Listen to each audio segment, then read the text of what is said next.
messieurs, chers collègues, bonjour. Tout d'abord, je voudrais dire combien je suis honoré d'intervenir en conclusion de ce magnifique et ô combien stimulant congrès. Et je tiens à remercier chaleureusement la professeure Monique Martinez-Thomas, le comité scientifique et le comité d'organisation pour m'avoir invité. C'est donc à moi que revient la lourde tâche et l'immense honneur de conclure ce congrès qui, vous n'êtes pas sans le savoir, avait pour ambition de dresser un diagnostic de l'objet congrès et de brosser des perspectives innovantes, y compris par sa forme même. Il ne semble pas que je sois la personne la plus idoine. Vous devez à présent savoir quel congrès vous voulez. Et surtout, quel congrès vous ne voulez pas. À en juger par son préambule, vous ne voulez sans doute pas de ma conférence de clôture. Mais que dire? Et comment conclure au terme d'un congrès pluridisciplinaire et transsectoriel qui, au service de la redéfinition de son être profond, articulé des conférences, des tables rondes, des performances, des débriefs, de la facilitation ou mieux de la captation graphique, le roman par tweet, un cluster vocal, un entretien d'embauche, des workshops, une comédie musicale, un congrès qui a réuni des spécialistes S-congrès, des congressistes progressistes, des organisateurs de congrès, des chercheurs, des designers, un responsable du développement commercial, une chargée de l'information interne, plusieurs chanteuses, des chorégraphes, un graphiste, une coach internationale en développement personnel, quelques metteurs en scène, un vidéaste, des clowns, Armand et un cardiologue. Un congrès qui a conjugué les sciences de gestion, le management, la sociologie, la gestion des ressources humaines, les sciences de l'éducation et de la formation, les arts du spectacle, les innovations numériques, l'approche hétérodidactique, la clown-analyse, la boucle de rétroalimentation autopoïétique, le transféminisme, l'écosophie, la danse orientale, la congréturgie, la cardiologie. Comment conclure ? Moi qui ne suis rien de tout ça, moi qui ne sais rien faire de tout ça, ni danser, ni chanter, ni dessiner. Je sais pas danser.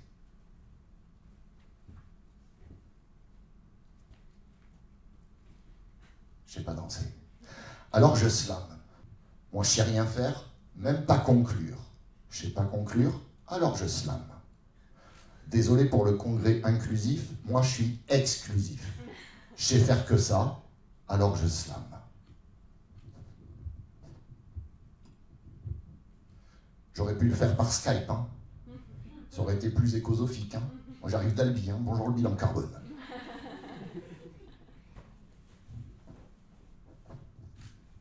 Bon, la veste, c'était que pour l'intro. Hein.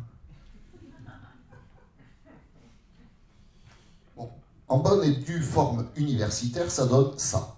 Je conçois le métaslam comme un art pratique, une relation, un objet et une méthode dans les champs interdisciplinaires des arts, de l'analyse de discours, de l'épistémologie et de l'esthétique. Tous aussi pertinents pour repenser le congrès. Il s'agit de considérer le métaslam comme une forme de discours en quête de totalité, d'efficience, de pertinence et de félicité, au sens pragmatique des termes. Et il s'agit d'examiner les potentialités du métaslam sur la scène sociale qu'est le congrès. Bref, je vais vous faire un métaslam. Voilà, c'est dit. Moi, ce que j'en dis, c'est que ce qu'on a à dire dans un congrès, il faut le dire avec des fleurs. Dites-le avec des fleurs. Si vous voulez nous compter fleurettes, si vous êtes d'une discrétion de violette, si vous avez des pensées, même fanées, ou un bouquet de soucis, même peu garni, exprimez-les en langage fleuri.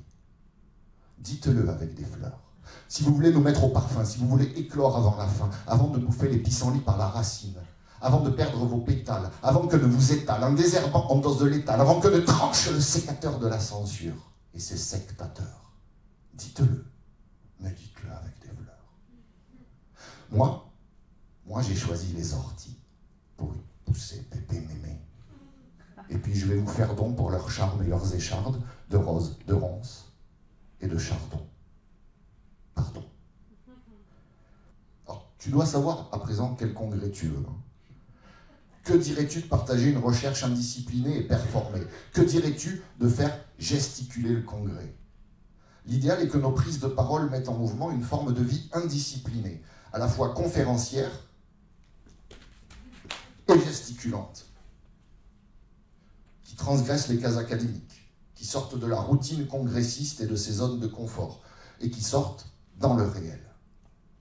Alors c'est cet idéal que personnellement, j'appelle le désespéranto, et je parle le désespéranto. Anthologie négative, l'ivresse des rimes, image de fauve, ovni novice, vice de forme, formule brisée, ils exagèrent, erratique de syntaxe, taxicus on the rocks, oxymore au vif, vif argent à la page, agent double et double apax, axiome, happening, pneuma, zeugma et rock and roll. Desperado. En ce moment même, je vous cause en désespéranto. Antonyme, hymne homo, homophonie, onirique mot. Des mots d'ici, des mots de là-bas, des mots d'avant, des mots des livres, des mots de la rue, des mots de la fac, des mots ardus, des mots de Mac, des mots de prof, des mots patraque, les mots de tombof et ce Chirac, et des mots qui novent, et la nove langue, la langue de bois. Et des mots qui rappent et qui burinent, des mots qui ruinent, des mots qui riment ou qui dépriment, des mots pour rire ou pour mourir, qui font semblant ou bien vraiment. Vraiment. Antithèse, ésotérique, icare, artifice, issue de secours, courte fadaise, désespéranto. En outre, la dimension artistique du discours scientifique performé, sa dimension vécue, sa dimension incarnée, en situation, ouvre une marge de flottement, un espace de jeu pour la sérendipité. Sérendipité qui, tu le sais, est l'aptitude à faire par hasard une découverte inattendue et à en saisir l'utilité. Dans les congrès, mon stand-up théoriste et désespérantophone s'énonce donc sous la forme du métaslam. Un métaslam, c'est une performance poétique qui est écrite puis interprétée in situ, dans le cadre et particulièrement en clôture, quand la moitié des participants est déjà repartie. En clôture, de rencontres scientifiques ou professionnelles éminemment sérieuses, colloques, congrès, séminaires, débats, conférences. Alors, la posture de l'interprétation du métaslam est in fine déterminante dans cet ethos et dans sa juste réception pour ce qu'il est. Le métaslam se dit non pas assis à la tribune, mais debout et en mouvement, en arpentant librement la scène, en gesticulant, en semant les feuilles de notes, à mesure qu'elles ne servent plus. Le métaslam se veut la communication la plus adressée qui soit, et avec adresse, autant que faire se peut. Bref, avec du dessin, de l'intention, et avec de l'ornement, avec des fleurs. Le métaslam est par définition oral, situationnel, éphémère et daté. Il est forcément imparfait. C'est un discours de circonstance, et qui ne prétend pas être davantage. Une quintessence humble, mais possiblement irrévérencieuse, des discours pluriels de la journée, discours légitimes, autorisés, ex cathedra, et les discours accessoires, dérivés, parasites. Le métaslam ferme le banc par un chaos créatif. Il représente une imperfection, une subjectivité, un anticonformisme assumé. Le métaslam décontracte la posture d'autorité, la raideur savante. Il introduit une stimulante et bienveillante distance vis-à-vis du cadre et du jargon prévalant dans l'auditoire du moment, vis-à-vis de ses convenances, son protocole, sa prévisibilité, ses clichés, ses leitmotivs, son idiome, sa culture, sa poésie propre. Bref, la posture, l'éthos induit par le métaslam autorise la liberté de ton, la rupture de registre, le burlesque, le coq à l'âne, l'impertinence, et au-delà, l'énonciation de l'impensé, le pointage des points aveugles épistémologiques, les pieds dans le plat, le rappel du non-dit. Le métaslam est par ailleurs imprégné de l'air du temps, des titres des journaux, de ce qui circule ce jour-là. Et il œuvre à établir le lien entre le monde extérieur, son actualité politique, ses problèmes sociaux, ses faits divers, son spectacle, et l'arène, ou la bulle, universitaires ou professionnelles qui ne sont pas toujours enclines à y prêter l'oreille au bruit du monde, qui ne sont pas toujours enclines à en répercuter le bruit. Donc le métaslam fait le lien entre le dedans et le dehors du congrès. La mise en relation des communications avec les ratages ou avec le monde extérieur, mais aussi mise en relation des communications les unes avec les autres. Communications qui souvent sont séparées, corsetées, par un temps minuté, par une rédaction fixiste, justement, on en parlait, et qui parfois peinent à véritablement dialoguer, parce qu'on est tenu par un temps limité et par un texte préécrit. Et donc, le métaslam opère véritablement une action de médiation.